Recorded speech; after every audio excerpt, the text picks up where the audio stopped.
We're recording, and we have Jordan Potter here today. Where are you calling in from, Jordan? I'm calling in from upstate New York in a town called Syracuse. Yeah, Syracuse.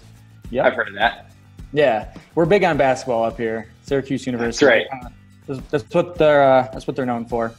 Yep. Are you a big basketball fan yourself? I'm not. I grew up in a town about an hour east of Syracuse. Actually, my fiance's father, he loves basketball, and he invites me all the time, and we go. But I'm not a huge fan. I got you. So. Well, tell me about. I want to talk a little bit about kind of the real estate stuff that you're doing. Yeah. And I think you got a deal at least, right? That you wanted to tell us about. Yeah, I did. So about a year, must have been a year ago at this point, I stumbled across, it was a YouTube video from Max Maxwell. And he had actually mentioned DealMachine. And it was probably perfect timing because about a year ago, I still work full-time now, but a year ago I was working full-time. And my main source of finding deals was driving for dollars. And of course, the old school way of driving for dollars was a huge pain in the butt. I was doing it a little bit more advanced than, the way you're taught to do it, which is basically just write the address down in a notebook. I was like using Google Maps and like dropping pins on all the addresses. And then I was like getting it online and then basically exporting that data down. So I was doing a little bit better. So as soon as I heard of DealMachine, it was like a breath of fresh air, and I grabbed onto it right away. Yeah, man. What were some of the things DealMachine did that your Google Maps didn't do? Automatically pull the property owner information, find the actual property that I'm looking at instead of hovering over an approximate pin. When I was using Google Maps, like the pin was never 100% accurate. It basically got me close, and then I had to do additional work to dial in that address and just confirm it. So basically there was process one, which is doing the actual act of driving for dollars. And then phase two was on the computer back home, was dialing in all that information and making sure it was accurate. So it was a huge annoying process. Yeah. Now I get that. I started out writing on paper and then taking photos with my iPhone. And I thought I could find the exact address from I lost the paper, but the photos had like the geocached or the geolocation. And so I remember going back there, looking at the photo, seeing where it is on the map, and then trying to dial in what address was that. Yeah. So that's my backstory. So I understand the frustration. Literally took hours. It's so much time. So DealMachine is unbelievable, man. Huge congrats on the tool because it has been, I use it all the time. And it's been a huge time saver. It's a phenomenal tool, man. Well, thank you. And thanks for using it. Thanks for letting us help you find those properties. Yeah. We're making it better every month. So yeah, that's awesome. I hope you're enjoying the updates. I am. So how I found my first deal. So I guess let me back up a little bit. About a year ago, I started to really kind of want to step into the wholesaling game.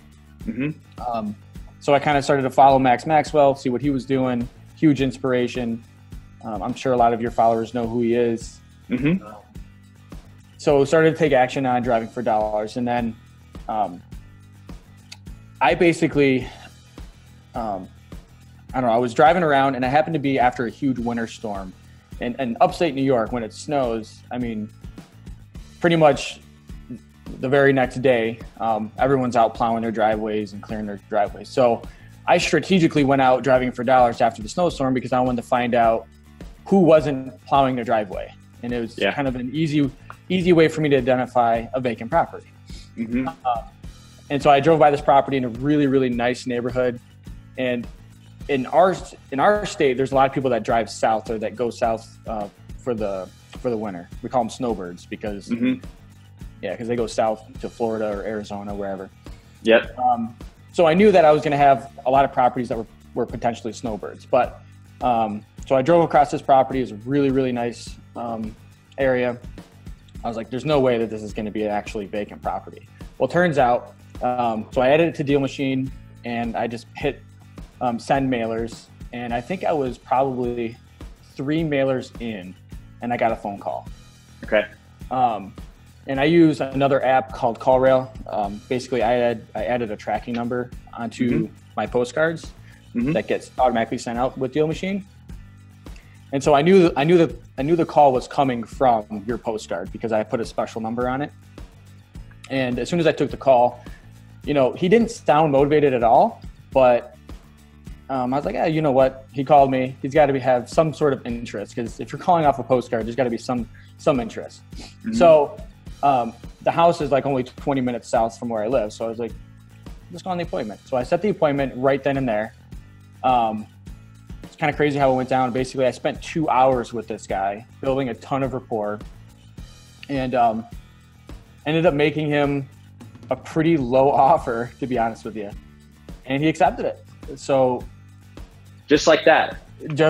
Yeah, right. Actually, I'd read a book called Never Split the Difference, and I was off of basically, I think I just wrapped up that book. So I was like ninja negotiating with this guy. Okay. Actually, one of the tactics that I used was I could tell that the guy who I was meeting with, he was an analytical person. He was actually an engineer by trade. And so I was playing off of that as I was building rapport.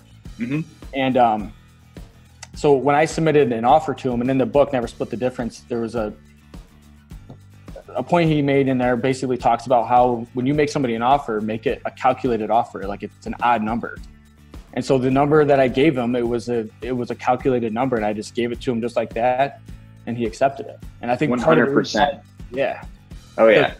Because if I would have rounded up like what I normally would have done, just to make it an even number, he probably would have negotiated back. I mean, this dude, he didn't even negotiate back. He saw that number and was like, all right, this must be it.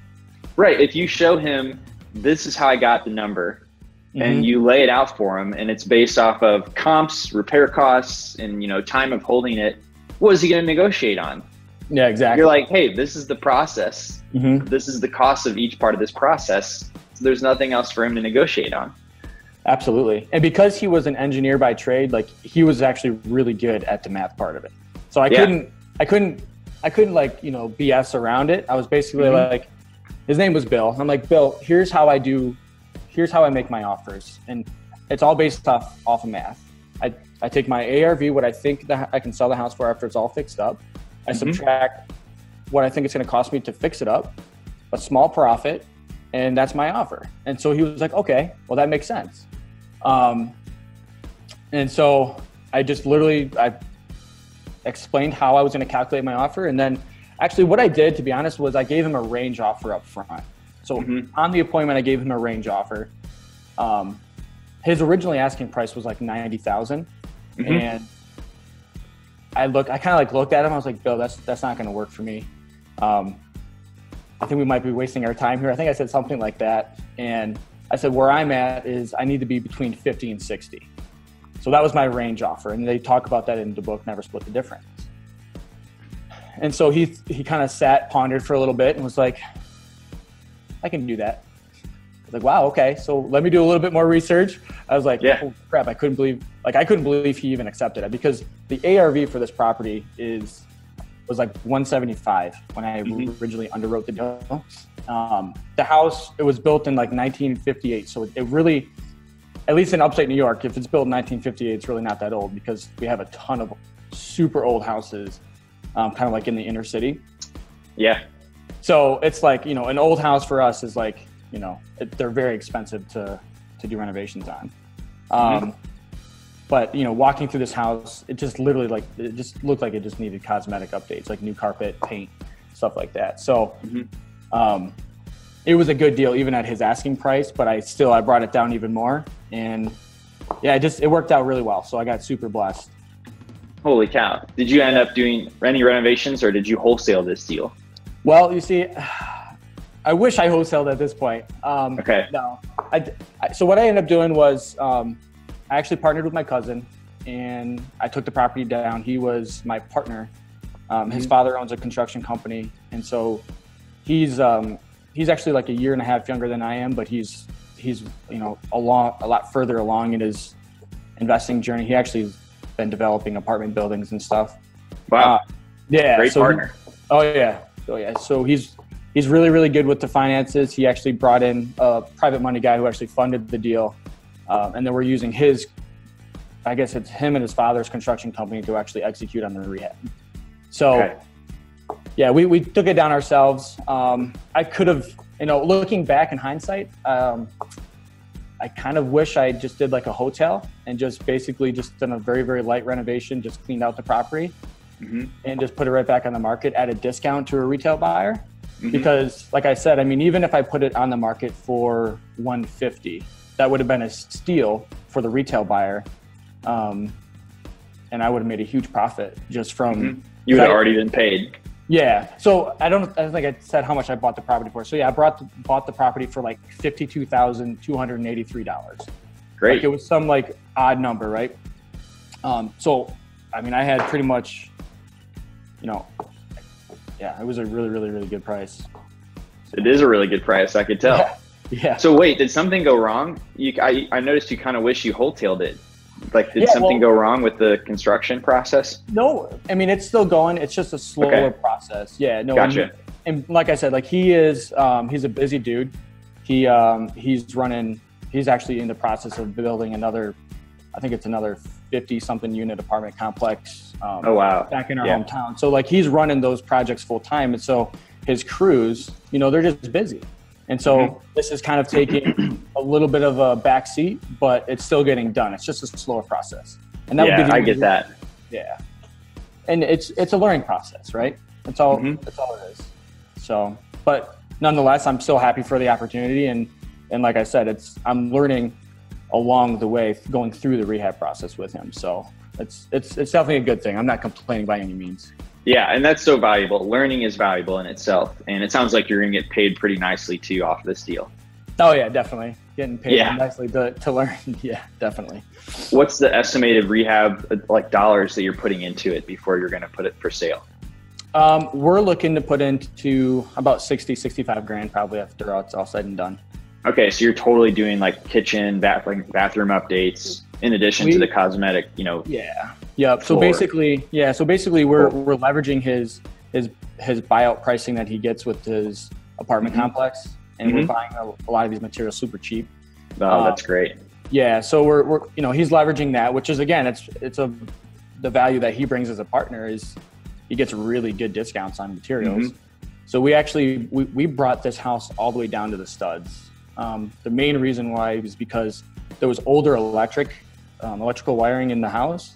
And we wanted to make this thing brand new again. So we took it all the way down to the studs, took off all the old siding. There was old like beaver board, old insulation. We ripped everything out. And I mean, this thing is going to be a brand new house when we're all said and done with it.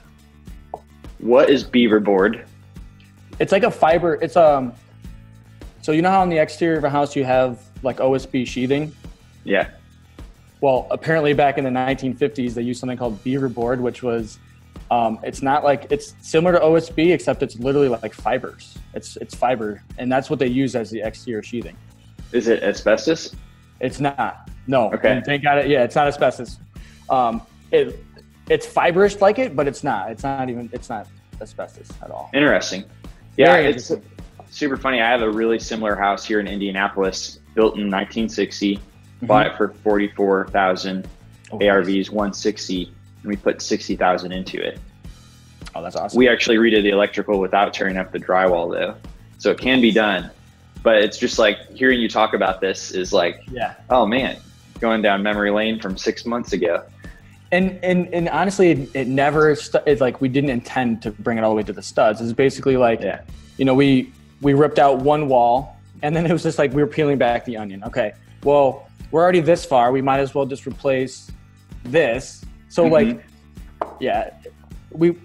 guess we made decisions on that rehab based on, all right, if it's only going to cost us an extra X amount of dollars to go ahead and go the extra mile, like we said, we're just going to do it because we bought it at such a good price and we wanted to offer a high quality product to the market. We don't want any hassles after we sell it. We want to sell this thing and know that we're not going to get any calls back. So 100%. Yeah, we're just doing it right from the beginning. We don't want to even mess around with, like you do all these renovations and then you've got one wire that's loose somewhere, and we didn't even want to go down that road, so we just said we're just going to do everything. Sure, I totally get that. Yeah.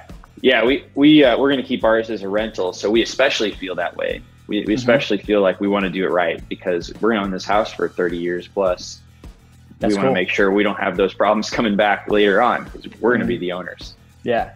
So we were thinking about doing the rental route actually because we want to try to delay the capital gains. I think if you own a property for a year, he's more familiar with this than I am, but he basically said if we did the renovations, we held it for a year, and then we sold it after that, I think we would pay a lower rate on taxes. Do you know anything about that? I don't want to say things I'm not 100% sure on. I know if you're going to, there's a thing called a 1031 exchange, where you can delay your capital gains by putting those funds back into another property within a year. Yeah. I know that. It's something, it's some loophole. Basically, instead of paying like a higher capital gain from the sale, I think it's called seasoning the property. I'm not 100% sure, but anyways, that we did toy with that idea of actually renting it out. I think we're just going to end up just listing it and putting it on the market. Great. Yeah. So is this the first DealMachine deal that you've done? It's the first DealMachine deal I've done, and it's the first actual real deal that I've done. So it's man, that's great. Congratulations. Thanks, man. It was awesome. Yeah, it was awesome. Any idea how many properties you had inside DealMachine when you got this deal? I would say I had like 400 maybe. Okay. Yeah. So 400, and then did you have repeat mail on at a certain setting? Yeah, I had. So I think when you first download the app, I think it's 7. But yeah, I think I read 7. Yeah, and back then I didn't mess with that setting at all. Now I have it set to 3. Okay. I have so many deals in my DealMachine app, so like I just do 3. Gotcha. But so I think that this is really important to say. For anybody listening, is we always say it takes at least 200 properties sent mail 3 times each in DealMachine to get a deal. So this is a great example where the deal didn't come until you were at 400. So when we say 200, it's at least, and we're trying to provide that number so people don't just go add 10 properties and say, oh, I didn't get a deal. It does take some numbers. So this is one honestly, that's even more than 200. Yeah, totally. And I didn't send mail to all 400 of them because I couldn't afford it, honestly. So I would say, I probably only had maybe even 100. So I was only sending mail to maybe 100, and I would hand select them. Okay. Say, I'm sending it to this to this person because I really want this one. Like the other ones, I would just send like one postcard or something to, but like, honestly, I think at that time, I wouldn't even say all 400 were being added or were being mailed. Okay, yeah. So that brings your numbers back down to the more average that we talk about. Yeah, absolutely. And this deal in particular did answer after the 3rd postcard, you said. Yeah, and it's very interesting. I mean, I walked in his house and had 3 postcards sitting on his night table or his nightstand or coffee table, whatever it was, coffee table. And my mind was blown. Like literally, I walked in and I saw those 3 postcards. I'm like, this works. He was saving them. He was saving them. He saved them. Yeah. Yeah. And actually, it's interesting because when I first downloaded the app, and I started using it, I had my cell phone set to be on the postcard. And I changed it. I think like after a week or 2 weeks or something like that, I changed it. I realized that I'd done it. So the very first postcard I sent him had my cell phone on it, and then the last 2 had my tracking number on it. Okay. So it was interesting. But how does your tracking number get answered? Does that ring your cell phone? I have it set right now because I work a full-time job. It basically, during my work hours, it goes straight to a voicemail. After working hours, it basically rings my phone like 5 or 6 times, and if I don't answer, it'll go back to voicemail. Okay, gotcha. And what's the software that you use for that? I use a software called CallRail. CallRail, cool. Yep. That's, great. Super helpful. Anything else that you think would be worth sharing on the video about this deal? Trying to think. I feel like there's so much more that could be said. I mean, honestly, for anybody listening, I would just encourage you to, I guess, not give up, because, you know, it takes a lot. It's a lot of work. I mean, driving around, it's a lot of work, but it's well worth it. For me, it was, you know, obviously I got this deal, but even going through the exercise and driving down through these neighborhoods, you get to learn your market. You get to learn what the houses look like, feel like, you know, as you're driving through these neighborhoods, and you'll learn, all right, on Zillow, this looks good. This area looks good. But when you actually drive the area, you're like, man, this is not good. And then there's so many other things that come up while you're driving for dollars. Like, you know, basically anytime I saw a contractor working on a house, or I saw, you know, I would stop, I would get out of my car and I would go knock on the door and see, you know, just basically shake their hand, say, hey, I'm an investor in the area. Just wondering if, you know, are you flipping this house? Stuff like that. And I'd actually met another investor who I actually almost partnered with on this deal just by doing that. I basically knocked on the door. He was flipping the house, and he happened to be, you know, a fellow investor. So again, I would just encourage people to actually do the driving for dollars, because there's just so much that can come from it. Yeah, it's the best lead source. That's what Max Maxwell says. It's what all these guys who are, you know, teaching real estate. The reason why like big investors don't do it is because it's a little bit easier when you're making a lot of money to go send, you know, $20,000 worth of mail and sit back. And then, you know, getting out there yourself, DealMachine is going to make it a lot easier. But you're also going to be able to scale it when you have other drivers driving for you, which was something I meant to ask you. Do you have any other drivers right now? We call them deal finders in the app. No. So that's going to be a huge, that's this year I'm going to be executing on actually finding or creating deal finders. I do have a partner that I just took on. He is more of there's another book I read, but they talk about bringing on an integrator. So I'm a visionary by nature. That's, you know, a lot of the years past, I haven't been able to get traction. And that's the book, actually. It's the book called Traction. Because, you know, I'm a visionary. I'm good at getting things started and taking just enough action, but then have, you know, shiny object syndrome, and I turn and, you know, go pursue something else. And so I just this year actually took on a partner, and now he's really helped keeping me focused. So he's on, you know, he's doing driving, but we're actually going to put together like a full on, you know, bringing on deal finders, which is awesome. So congrats on that. That's being incredibly self-aware of what you're good at, and then finding somebody with that other skill set. That's great. Yeah. So no, I would say executing and bringing on the deal finders is probably a huge initiative for us right now. So great. Well, thanks so much, Jordan. I know that somebody's going to hear this and they're going to change something in their business that's going to make a big difference just from something you said, you know, and this is going to be so helpful for them. We love sharing it on our YouTube channel, of course, because it's great for DealMachine too. And we want to celebrate with you for getting your first deal. So I'm going to send you a link to the DealMachine swag store so you can pick out a free hat or some other item and ship it to yourself. Nice. Just as a little celebration with you. Cool. Awesome, man. Well, I appreciate that. Thanks so much.